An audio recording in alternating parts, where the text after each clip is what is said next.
Arkadaşlar bit pazarından aldığımız diğer bir ürün radyo. Mega marka KK811 12 band receiver diyor. Adaptörle birlikte bir de yanında sanırım bir oyuncakla birlikte 5 liraya aldık. Ayarlı bir adaptörü var. Sırf adaptörü zaten 5 lira eder. Gayet uygun aldığımız bir ürün.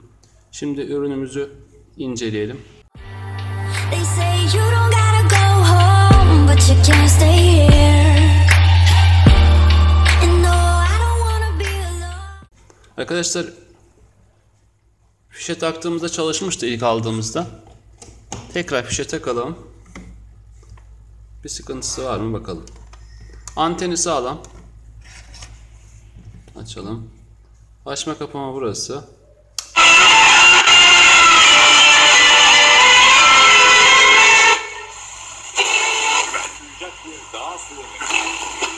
Güller verirdim, o günlerle belki de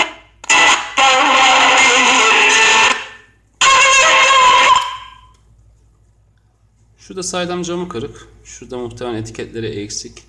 Biz oraya kendi etiketimizi yapıştırırız artık.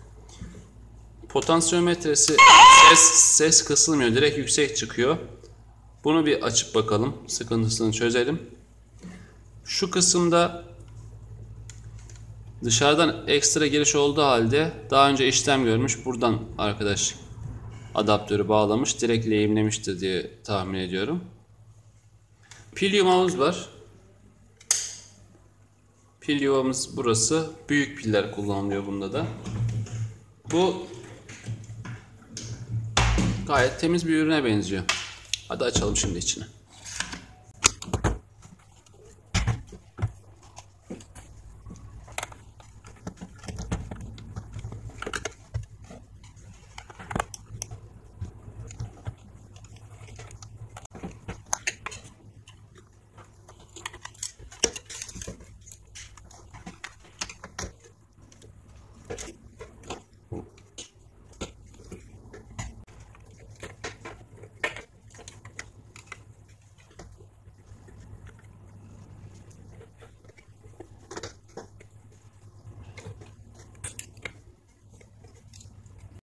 Arkadaşlar radyomuzu parçaladık.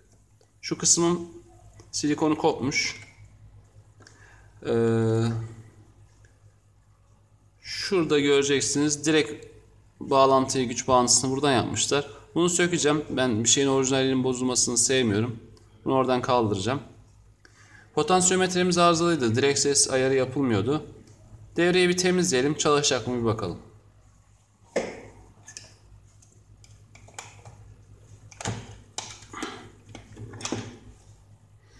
Evet arkadaşlar, yağsız kontak sprey kullanıyoruz.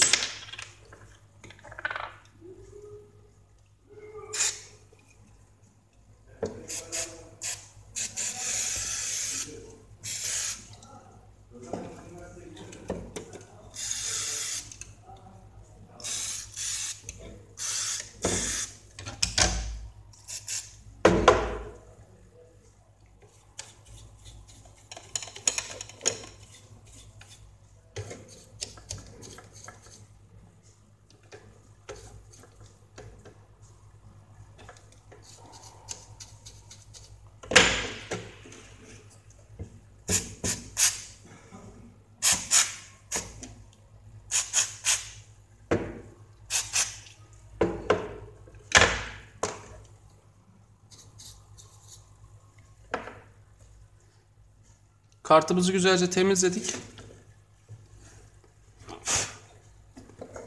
Biraz kurusun.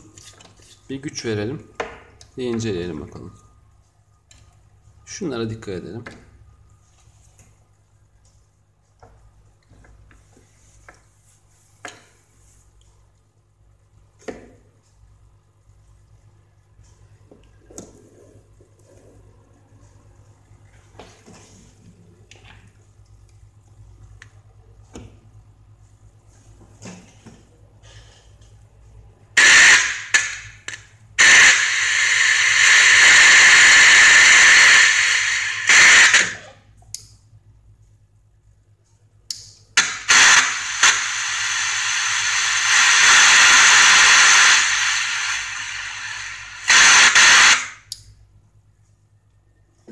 Arkadaşlar gördünüz.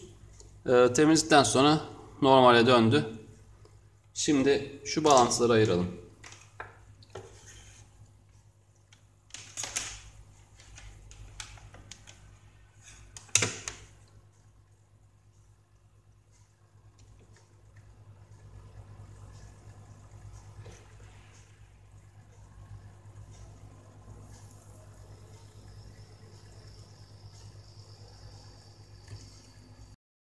Arkadaşlar radyomuzun popo kısmını silikonu şuraya yapıştırdık. Potansiyometremizi temizledik. İçini de tertemiz yaptık. Şimdi kapatıyoruz.